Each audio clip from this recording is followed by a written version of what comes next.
చేరవచ్చిన సంఘానికి తోటి సేవకులకు ప్రభుత్వ తెలుసు అండి. మీ అందరికీ నూతన సంవత్సర శుభాకాంక్షలు. అందరు బాగున్నారు కదండి?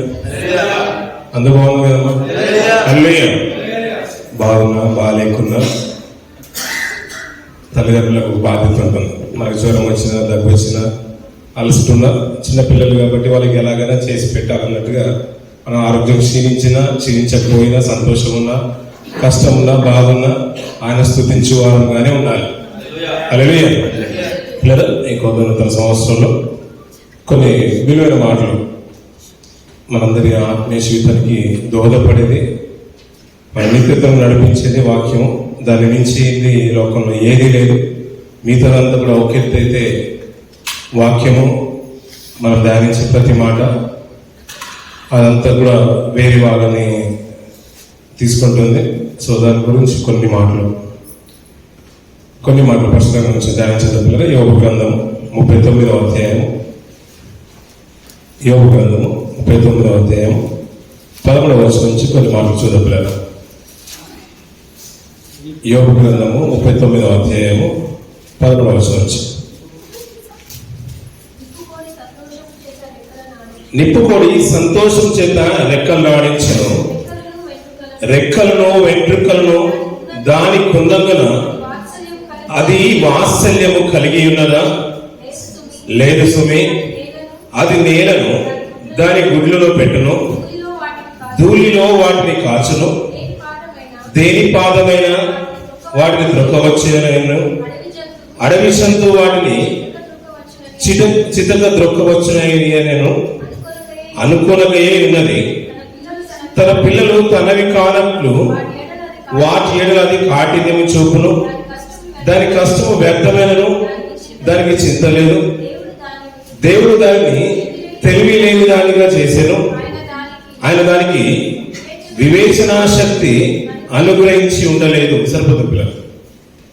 ఒక సందర్భాన్ని పరిశుద్ధ గ్రంథంలో భక్తుడు మంచి మాట రాస్తున్నాడు. పిల్లలు, నిప్పుకోడి సంతోషంతో రెక్కలు ఆడిస్తుందంట. నిప్పుకోడి అంటే అందరికి తెలుసు కదా పిల్లలు. అది మామూలు కోళ్ళ కంటే చాలా ఎత్తు, మనకంటే కూడా బలమైంది పరిగెత్తే విషయంలో. కానీ దానికి ఉండే రెక్కలు కూడా చాలా బలమైన రెక్కలు కలిగింది. అది పెట్టే కోడిగుడ్లు ఎగ్స్ కూడా చాలా వజన్ 5 to 10 kg 15 kg దాకా 5 kg పైనే ఉంటుందంట. అది ఎక్కడ పడితే అక్కడ గుడ్లు పెట్టేసి కొద్దిపాటి ఎడారిలో కొద్దిపాటి భాగాన్ని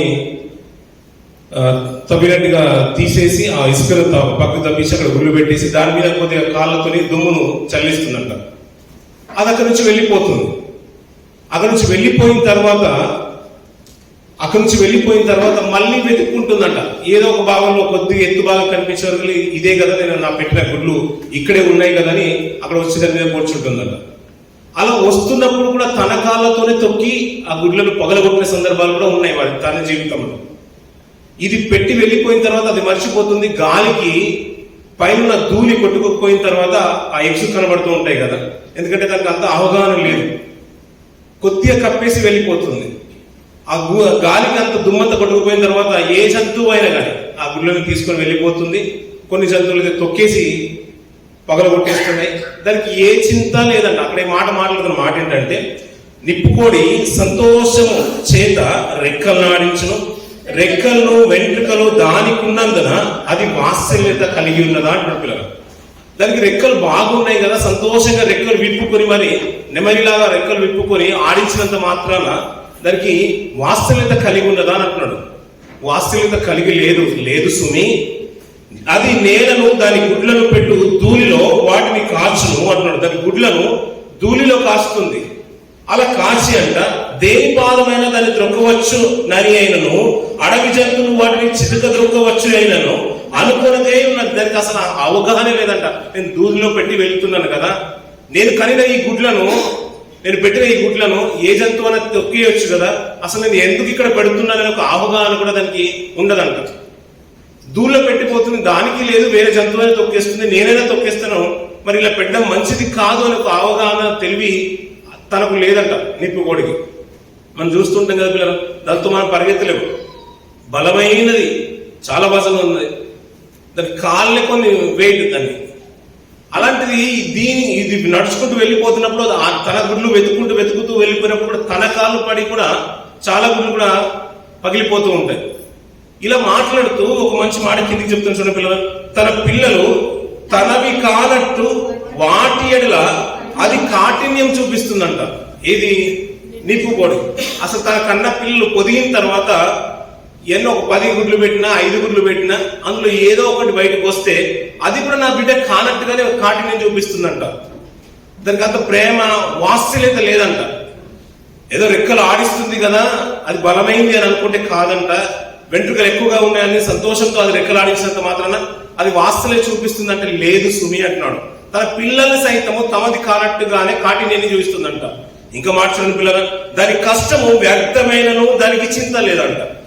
అయ్యో నేనే పెట్టాను కదా గుడ్లు, నాకు కాపాడుకోవాల్సిన బాధ్యత నాకు లేదు, నాకు చింత అనేది దానికి లేనే లేదట. చివరికి కొన్ని పగిలిపోయినా కొన్ని పిల్లలే బయటకు వచ్చేసే కదా దాన్నైనా కాపాడుకుందామన్న ఒక వాంఛ, చింత, దాని మీద ధ్యాస అస్సలు ఉండదంట. అయ్యో రెక్కలు బాగా ఉన్నాయి కదా, దానికి రోమాలు బాగా ఉన్నాయి, ఈకిలు బాగా ఉన్నాయి, సంతోషంగా ఆడిస్తుంది కదా, ఎంత బాగా తన పిల్లల్ని కాపాడుకుంటుందో అని చింత మీకు వద్దు, అద్దరికి వాత్సల్యత లేనే లేదు అంటున్నాడు. మన కోడి రెక్కల గురించే బాగా తెలుసు, చిన్నది అది చిన్నదైనా తన పిల్లల్ని రెక్కల నీడలో కాచి కాపాడుతుంది. అగ్ని ప్రమాదాలు వచ్చినా, గ్రద్ద వెతుకుని వెళ్ళడానికి వచ్చినా కానీ అది రెక్కల నీడలో కప్పుతుంది. దానికంటే బలమైంది నిప్పు కోడి. ఏడాది కోళ్ళు ఉష్ణ పక్షులు అంటాం మనం. దానికంటే బలమైంది. అది పరిగెత్తే విషయంలో మనకంటే వేగంగా పరిగెత్తగలుగుతుంది. దాని నుంచి మనం తప్పించుకోలేము సర్వసాధారణంగా. అయినా అది తనకున్న రెక్కల్ని బట్టి వాత్సల్యం చూపిస్తుందని మీరు అనుకోవద్దు. దానికి తన పిల్లల మీద ధ్యాస ఉండదు, తన పెట్టిన గుడ్ల మీద ధ్యాస ఉండదు, దానికి ఏ చింత లేదు. అప్పుడప్పుడు మన లోకంలో మనం చాలా మంది చూస్తుంటాం, లోకంలో కానీ పడేసి వెళ్ళిపోయే వాళ్ళు ఉంటారు. తను సొంతంగా కన్న బిడ్డల్ని కూడా పడి వదిలేసి వెళ్ళిపోయే వాళ్ళు ఉంటారు. ఎక్కడో ముళ్ళ పొదలు దొరికితే దాన్ని తీసుకువెళ్ళి ఒక ఆశ్రయం వాళ్ళు, చారిటీ వాళ్ళు, NGOs వాళ్ళు అందరూ కూడా తీసుకెళ్లి ఎక్కడో పెడుతూ ఉంటారు పిల్లలు. అవన్నీ చూస్తుంటే మనకు ఆశ్చర్యం అనిపిస్తుంది. అరే మరి ఇంత దారుణమైన సమాజంలో బ్రతుకుతున్నామా అనిపిస్తూ ఉంటుంది. ఇది దీనికి ఉన్న వాత్సల్యత గురించి మాట్లాడుకుంటే అయ్యా దానికి బలమైన రెక్కలు ఉన్నంత మాత్రం వాత్సల్యం చూపించదు, దానికి చింత లేదు. కిందికి మాట్లాడిన పిల్లలు దాని కష్టము వ్యర్థమైనదన దానికి చింత లేదు. దేవుడు దాన్ని తెలివి లేనిది దానిగా చేశాడు, ఆయన దానికి వివేచన శక్తి నన్ను గ్రహించి ఉండలేదు అన్నాడు. అంత జ్ఞానము లేదు అంటున్నాడు పిల్లలు. మరి వాత్సల్యత దానికి లేదు కదా, మరి వాత్సల్యత ఉంది ఎవరికి? వాత్సల్యత ఉన్నది ఎవరికి? తన కన్న పిల్లలు అక్కడ మాట్లాడుతున్నారు, తన పిల్లలు తనవి కానట్టు వాటి ఎట్లా కాఠిన్యము చూపును, దాని కష్టము వ్యర్థమైనను దానికి చింత లేదు. మరి తన పిల్లల పట్ల కాఠిన్యం చూపందేవారు, తన పిల్లలు ఏమైపోతారో అని చింత కలిగి బ్రతికిందేవారు, ఆలోచన కలిగి ఉన్నదో అనేవారు. ఎప్పుడు తరచుగా చదువుతున్న మాట, ఆ మాట చూసుకుని ముందుకెళ్తాం పిల్లలు. విలపవాక్యములు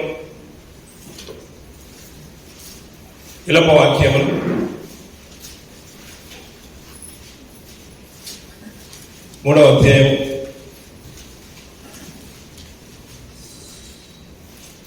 22వ వచనం చూడండి పిల్లలు.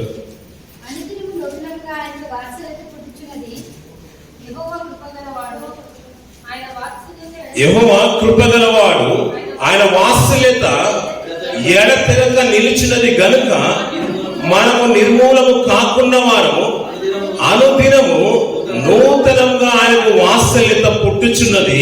యెహోవాను ఎంతైనా నమ్మదగిన వాడు అన్న పిల్లలు. ఆయనకున్నంత వాత్సల్యత. అయ్యో బలమైన రెక్కలు కలిగింది కదా, ఉష్ణ పక్షి గురించి మన పెద్దగా మాట్లాడుతుంది, అది ఎదిగే విషయంలోనూ గొప్పగా ఎదిగింది, ఇంకెంత బాగా చూసుకుంటుందో తన పిల్లల్ని, తనకు ఒక వాంఛ చింతుంటుండొచ్చు అని అనుకుంటే కాదంట, దానికి లేదు సుమి అంటున్నాడు. ఎందుకంటే తన పిల్లలు ఏమైపోయినా పర్లేదు అనుకుంటుందంట అది. కానీ నేను కన్నది నేను, ఈ లోకంలోకి ప్రవేశపెట్టింది నేను, ఆయనను ప్రతిదినము వాత్సల్యత దేవుడు మన ఏళ్ళు చూపిస్తున్నాడు. ఇంకో మాట చూడండి పిల్లలు, కూడా ఆయన వాత్సల్యత ఎడతెగక నిలిచినది గనుక మనము నిర్మూలము కాకున్న వారము అంటున్నాడు పిల్లలు. ఒకవేళ వాత్సల్యత కనుక, వాత్సల్యత అంటే ఏంటండి? ప్రేమ, కనికరము, దయ, ఇవన్నీ కూడా దానికి సంబంధించిన మాటలే కదా. ఆయన వాత్సల్యత అంత అధికంగా ఉంది కాబట్టి మనము నిర్మూలము కాకున్నవారు, అంటే ఈ కాలాన్ని చూడకుండా కలిసిపోయేవారు లోకంలో. మట్టిలో కలిసిపోయేవారు మనం. ఆయన వాత్సల్యత ఉంది కనుక అనుదినము చూపిస్తున్నాడు కాబట్టి మనం సజీవంగా ఉన్నాము. ఎందుకంటే ఆయనకు చింత ఉంది. నేను మిమ్మల్ని కన్నాను అంటున్నాడు. నేను మిమ్మల్ని పుట్టించాను ఈ లోకంలోకి అన్నాడు. నేను రక్తం ఇచ్చి కొన్నాను మిమ్మల్ని అంటున్నాడు. మీ ఎడల నాకు వాత్సల్యత ఉంది కాబట్టి అనుదినం అంటున్నాడు, ఒక్క రోజు కాదంట. ఇంకొక మంచి మాట, పశ్చాత్తాప మాట, యెషయా గ్రంథంలో మంచి మాట మాట్లాడతారు చూడండి పిల్లలు. ఆ వాత్సల్యత గురించి మాట్లాడతారు. 54వ అధ్యాయం 7వ వచనం మాట్లాడు చూడండి పిల్లలు. నిమిష మాత్రము నేను నిన్ను విసర్జించి తిని గొప్ప వాత్సల్యముతో నేను సమకూర్చెదను. మహోద్రేకము కలిగి నిమిష మాత్రము నీకు విముఖుడనైతిని. నిత్యమైన కృపతో నీకు వాత్సల్యము చూపుతును అని నీ విమోచకుడు యెహోవా సెలవిచ్చుచున్నాడు అన్న పిల్లలు. కొద్దిపాటి కాలమే మనకు వచ్చిన కష్టమైన బాధ అయినా మనం అనుకోవచ్చు, అయ్యా ఆయనకు అంత గొప్ప వాత్సల్యత ఉంటే నా జీవితంలో వచ్చిన ఈ ఒడిదుడుకులు ఏంటయ్యా, కష్టం ఏంటయ్యా, జ్వరాలు ఏంటయ్యా, బాధలు ఏంటయ్యా అని అనుకుంటున్నాను. ఒక్క నిమిషం మాత్రమే నేను విసర్జించేశాను అంటున్నాడు. కానీ గొప్ప వాత్సల్యత నిన్ను కమ్ముకున్నప్పుడు అనిపిస్తుంది ఏంటంటే, అయ్యా ఇది వచ్చింది దీని కొరకే అని అన్నప్పుడు అనిపిస్తుంది నీకు. ప్రతి భక్తుల జీవితాలు అన్ని కూడా చూస్తూ ఉంటే అదే అనిపిస్తుంది కదా. నాకు కష్టం వచ్చినప్పుడు నన్ను చంపాలనుకున్న వారు నా బంధువుల్లో నుంచి నా మీదకి వచ్చేసారు, నన్ను చంపాలనుకున్నారు. ఒక అమ్ముకునే వాడిగా నేను లోకంలో కలిసిపోయిన వాడిని అయితే, ఒక వస్తువును అమ్ముకున్నట్టుగా నన్ను అమ్ముకున్నారు. అక్కడ వెళ్ళిపోయిన తర్వాత చేయని తప్పుకు నన్ను ఒక చెరసాల్లోకి పంపించేశారు నమ్మకంగా బ్రతికినందుకు. ఇలా అన్ని చూసిన తర్వాత చివరికి తనకి ఇచ్చిన స్థానం ఒక ఉన్నతమైన శిఖరాల్లో నిలబడుతూ ఉంటే, అయ్యా దీనికి ఈ స్థానం ఇవ్వడానికి నన్ను ఇలా దేశాన్ని మార్చుకుంటూ కష్టాల కొలిమిలో నుంచి నన్ను బయటకు తీసుకుని వచ్చేసావు కదా. అప్పుడు అనిపిస్తుంది నిమిషం మాత్రమే నేను విసర్జించి తిని, కానీ గొప్ప వాత్సల్యముతో నిన్ను సమకూర్చేదని అంటున్నాడు. నిత్యమైన కృపతో నీకు వాత్సల్యము చూపుదును అంటున్నాడు పిల్లలు. ఆయన రెక్కలు బలమైన రెక్కలు పిల్లలు. ఇశ్రాయేలు గురించి మాట్లాడుకుంటే గద్ద రెక్కల మీద ఎలాగైతే తీసుకొని వచ్చిందో గద్ద, ఆ రీతిగానే మిమ్మల్ని అందరినీ కూడా అలా తీసుకొని వచ్చేసారు అంటున్నాడు పిల్లలు. అద్భుతమైన మాటలు కదా పిల్లలు. చరిత్రలో ఏంటంటే ఒకవేళ మీరు నమ్ముతారో నమ్మరో అని ఈ చరిత్రలో ఉన్న విషయాలన్నీ కూడా మనకు మాటికి స్మరణ తెచ్చుకోవడానికి ఆ గ్రంథం అంతా కూడా మనకు సంపూర్తి చేయబడి మన దగ్గరకు వచ్చేసింది పిల్లలు. గద్ద రెక్కల మీద చేర్చుకొని ఒక 20 లక్షల జనాంగాన్ని ఎలాగైతే తీసుకొస్తుంది పిల్లలు. ఒక పక్షిని పట్టుకుంటే గద్ద ఇంకొక పక్షిని పట్టుకోవడానికి ఆస్కారం ఉండదు. అందుకని ఒకదాన్ని అయినా బలంగా పట్టుకొని వెళ్తుంది. అంత పెద్ద జనాంగాన్ని 60-30 లక్షల జనం 20-30 లక్షల జనాంగాన్ని గద్ద రెక్కల మీద చేర్చుకున్నట్టు, గద్ద కింద కాళ్ళతో పట్టుకున్నట్టు కదా, రెక్కల మీద చేర్చుకున్నట్టుగా అలా తీసుకుని వచ్చేసారంట. ఇలా రెక్కలు కలిగినవి చాలా ఉన్నాయి. మనం వచ్చి కథ చూసుకున్నాము నిప్పుకోడిది. దానికి ఉన్న రెక్కలు బట్టి ఆలోచిస్తే తన పిల్లల్ని కాపాడుకుంటుందేమో అనుకుంటున్నారు. కాదయ్యా దానికి చింత లేదు, దాని మీద ఒక కష్టం లేదు, దానికి అంత కష్టం అంతా వ్యర్థమైపోయినా కానీ దానికి బాధ లేదు అంటున్నాడు. మీకు వచ్చే బాధను బట్టి ఒక నిమిషం మాత్రమే నేను విసర్జిస్తున్నాను, కానీ గొప్ప వాసనలతో మిమ్మల్ని సమకూరుస్తున్నాను, నిత్యమైన కృపతో మిమ్మల్ని ఆదరిస్తున్నాను. కాబట్టి మనం అందరం కూడా సజీవంగా ఉన్నాం పిల్లలు. అందుకనే మనం నిర్మూలం కానున్న వారం అంటున్నాడు. అందుకనే పిల్లరా ఈ మనసులో ఉంచుకుంటే పిల్లరా అనుదినము ఆయన వాత్సల్యత చూపుతూనే ఉన్నాడంట పిల్లలు. ఇలా వాత్సల్యం చూపుతున్నాడు కదా, మరొక సంవత్సరమైన దయా కిరీటాన్ని, సంవత్సరము అనే దయా కిరీటాన్ని అంటున్నాడు. ఆ మాట చూద్దాం పిల్లరా. ఆ మాట చూసుకొని ముందుకెళ్దాం. కీర్తన భాగం 65వ అధ్యాయం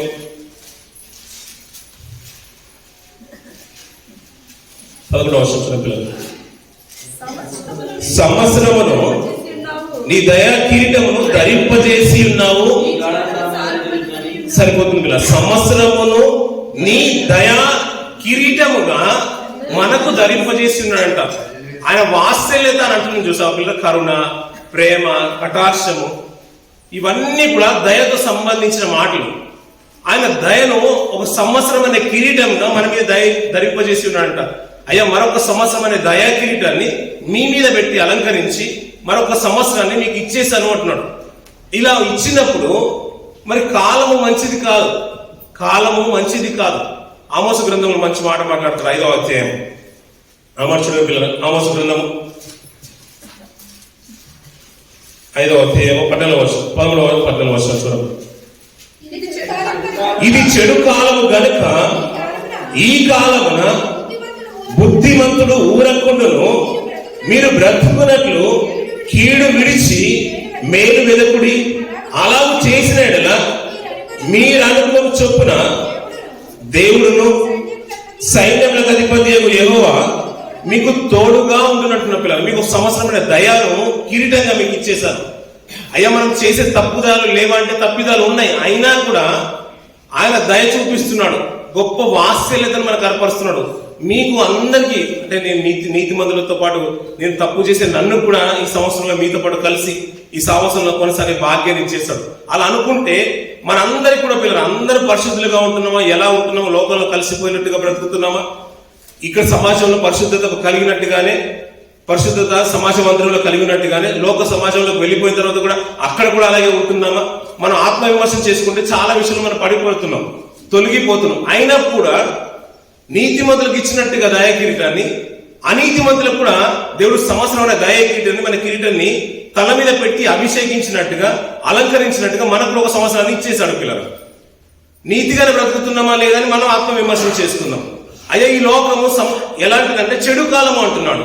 ఈ చెడు కాలంలో ఎలా బ్రతుకమంటున్నాడు? బుద్ధిమంతుడు ఊరకుంటును, మీరు బ్రతుకున్నట్లు కీడు విడిచి మేలు వెతుకుడి, అలా చేసినట్లా మీరు అనుకోని చొప్పున దేవుడు సైన్యములకు అధిపతి యెహోవా మీకు తోడుగా ఉంటున్నాడు అంటున్నాడు. పిల్లలు మీరు ఒకవేళ కీడుని విడిచి దేవుని కనుక హత్తుకొని ఉంటేనంట మనం ఊహించిన దానికంటే కూడా దేవుడు ఈ విషయంలో సాయం చేస్తే చాలు అనుకుంటే మనకు ₹1,00,000 అప్పు ఉందండి, 2 లక్షల అప్పు ఉంది, 2 లక్షల అప్పు తొలగిపోతే చాలు అని మనం ప్రార్థించుకుంటూ ఉంటేనంట ఒకవేళ నీతిగా నువ్వు బ్రతికితే 2 లక్షలు కాదయ్యా అని అప్పు పోను నీకు ఇంకా 2 లక్షలు నీకు అధికంగా దేవుడు అనుగ్రహిస్తాడంట. పిల్లలు మనం అనుకుంటాం ఒక చిన్న ఇల్లు ఉంటే చాలు అనుకుంటాం, చిన్న ఇల్లు మన కుటుంబానికి ఉంటే చాలు అనుకుంటాం. కానీ దేవుడు ఇచ్చేది విషయం ఏంటంటే మనం అందరం కలిసి ఉండేటట్టుగా పెద్ద ఇల్లే ఇస్తాడు దేవుడు.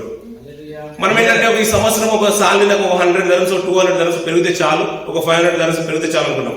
కానీ దేవుని ఉద్దేశం నువ్వు దేవునికి ఇష్టానుసారంగా బ్రతికితే లోకంలో ఇది చెడు కాలం కాబట్టి లోకంలో ఉన్నట్టుగా మేము బ్రతకకుండా కీడు విడిచి దేవుళ్ళు బ్రతికినట్లయితే నువ్వు ఆశించిన దానికంటే రెట్టింపు భాగం ఇచ్చి నిన్ను సన్మానిస్తాడు, సత్కరిస్తాడు. ఎందుకంటే ఆయన గొప్ప వాత్సల్యత అంతా ఇంత కాదు, కన్నది ఆయన. నిన్ను కోల్పోవడము, నువ్వు నశింపబడడం చూడడము ఆయనకి ఏమాత్రం కూడా ఇష్టం లేదు. పిల్లల ఎందుకంటే లోకంలో ఉన్న జంతువుల్లాగా, లోకంలో ఉన్న మనుషుల్లాగా నీ మీద ప్రేమ లేకుండా బ్రతకట్లేదు ఆయన. ఎవరు నశించడం ఆయనకి ఇష్టం లేదు. చిన్న మాట అయినా కానీ చాలా గొప్ప విషయం అర్థమవుతుంది కదా పిల్లలు.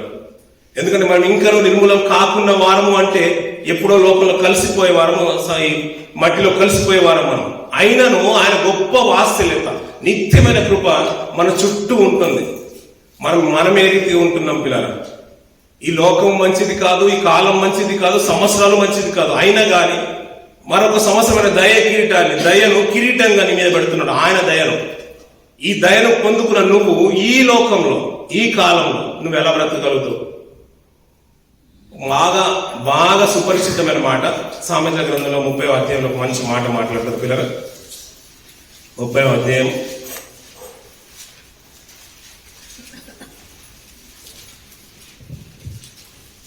24వ వచనం నుంచి పిల్లలు. భూమి మీద చిన్నవి 4 కలవు, ఆయనను మిక్కిలి జ్ఞానము గలవి. ఇక్కడ మాట్లాడుతున్న పిల్లలు, భూమి మీద చిన్నవి 4 కలవు, ఆయనను మిక్కిలి జ్ఞానము కలిగినవి. చీమలు బలము లేని జీవులు, అయినను అవి వేసవిలో తమ ఆహారము సిద్ధపరచుకొనును.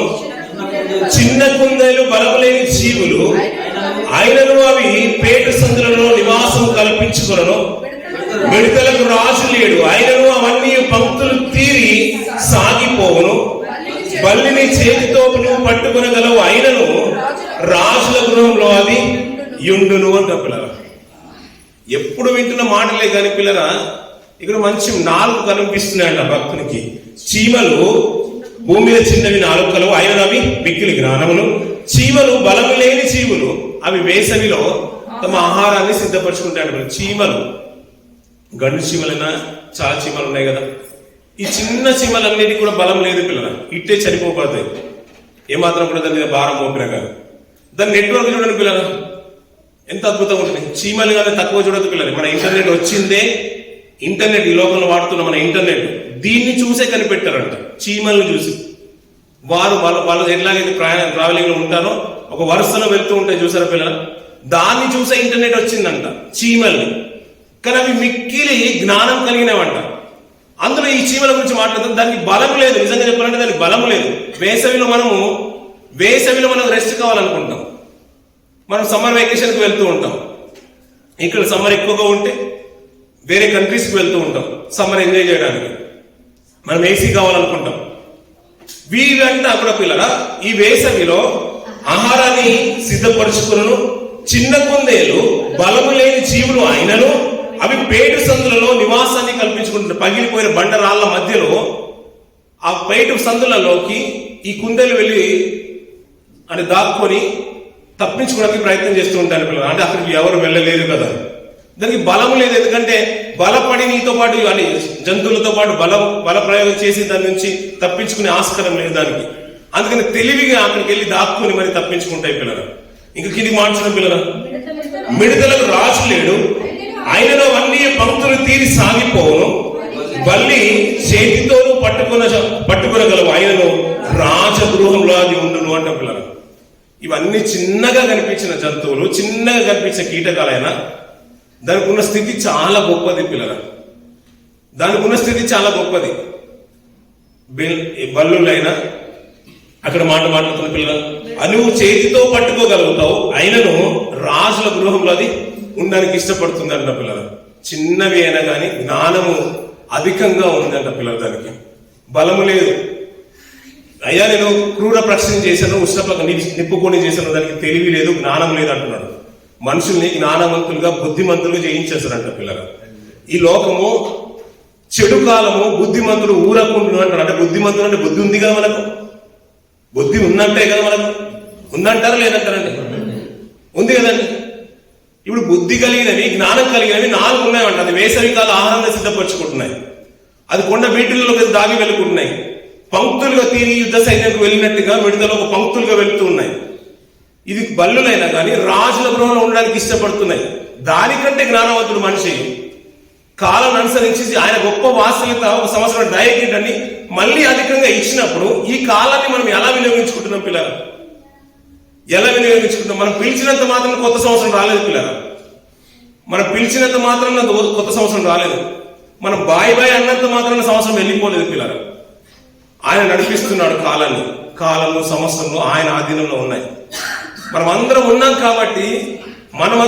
కాబట్టి ఆయన కాలాన్ని కొనసాగింపజేస్తున్నాడు పిల్లలు. మనం ఉన్నాం కాబట్టే. భూమి తన చుట్టూ తాను తిరిగి రావడానికి ఎన్ని రోజులు పడుతుందంట? ఎన్ని రోజులు పడుతుందండి? ఎన్ని రోజులండి? సూర్యుడు బాగా తెలుసు కదా పిల్లలు. సూర్యుడు చుట్టూ తిరిగి రావడానికి ఎన్ని రోజులు పడుతుంది? సూర్యుడు భూమి చుట్టూ తిరిగి రావడానికి ఎన్ని రోజులు పడుతుందండి? ఎన్ని రోజులు పడుతుందండి? సూర్యుడు భూమి చుట్టూ తిరిగి రావడానికి ఎన్ని రోజులు పడుతుందండి? ఏంటండి? ఒక రోజు పడుతుందండి. ఉదయం సాయంత్రం రాత్రి అయితే చీకటి వస్తుంది. 24 hours. ఆ సూర్యుని చుట్టూ తిరుగుతూ భూమి సూర్యుని చుట్టూ తిరుగుతూ తిరిగి రావడానికి భూమి సూర్యుని చుట్టూ తిరుగుతాడు. సూర్యుడు భూమి చుట్టూ తిరుగుతుంది. సూర్యుడు భూమి చుట్టూ ఇదంతా కూడా తిరిగి రావడానికి 365 రోజులు పడుతుందంట. భూమి ఒక సంవత్సరం అంటున్నాం. అలా 4 సంవత్సరాలకి లీప్ సంవత్సరం వస్తుంది. ఆ రోజు ఒక రోజు ఎక్కువ వస్తుంది. 366 రోజులు అంటుంది. మరి ఎందుకు వస్తుంది? అది ఎందుకు వస్తుందో వారికి కూడా తెలియదు. వస్తుంది అంతే. 4 సంవత్సరాల తర్వాత ఒక క్యాలెండర్ ఒక రోజు ఆడే అవుతుంది. కానీ దేవుడు దీన్ని కాలక్రమాలన్నీ కూడా తన కక్షలో తిప్పుతున్నాడంట పిల్లలు. భూమి కంటే దూరంగా సూర్యుడు వెళ్ళిపోవడానికి లేదు. విత్తనాలు విత్తుతే దాన్ని మొలకెత్తుటట్టు దాన్ని నేను ఆశీర్వదిస్తున్నాను. ఈ సంవత్సరాన్ని ఇప్పుడు మేము భూమి మీద ఉన్నాం కదా భూమి మీద. నువ్వు సంవత్సరాన్ని మా జీవితంలో పొడిగించేసావు. మేము ఎలా బ్రతకాలి? మీరు బ్రతకడానికి నేను వర్షాన్ని కురిపిస్తాను. ఆ వర్షాన్ని కురిపించినప్పుడు నదులు దాని అంతా కూడా నింపడానికి నేను ప్రయత్నం చేస్తాను. నేలను నేను తడుపుతాను. మీరు దున్నుతారు, దున్ని విత్తనాలు విత్తుతారు. విత్తినంత మాత్రం పంట మొలదు. నేను దాన్ని ఆశీర్వదిస్తాను. దాని నుంచి పంట మీరు తెచ్చుకొని దాన్ని తిని తృప్తి పొంది మీరు దేవుడు మీకు ఇచ్చిన దయా కిరీటాన్ని బట్టి సంతోషంగా ఆయన కృతజ్ఞతాస్తుతులు చెల్లించండి. ఇది కాలం మంచిది కాదు, ఇది చెడు కాలము. బుద్ధిమంతుడు ఎలా ఉండాలంటే అయ్యా కీడు విడిచి మేలు వెతకండి. నేను సంవత్సరమైన దయా కిరీటాన్ని ఇచ్చేసాను కదా. నేను ఇచ్చినందుకు మీరు నాకేమిస్తున్నారు? నేను ఇచ్చినందుకు మీరు నాకేమిస్తున్నారు? ఈ లోకంలో పిల్లలు మనకంటే ముందుగా దేవుని ప్రజాంగం అనుకున్న చెప్పుకున్న జనాంగానికి దేవుడు గొప్ప మేలు చేశాడండి. అలా మేలు చేసిన ఆయన చివరికి వెతుకుతూ ఉంటే ఆయన కలిగిన బాధ వేదన అంత ఇంత కాదు పిల్లలు. చూద్దాం మాట. మీకా గ్రంథం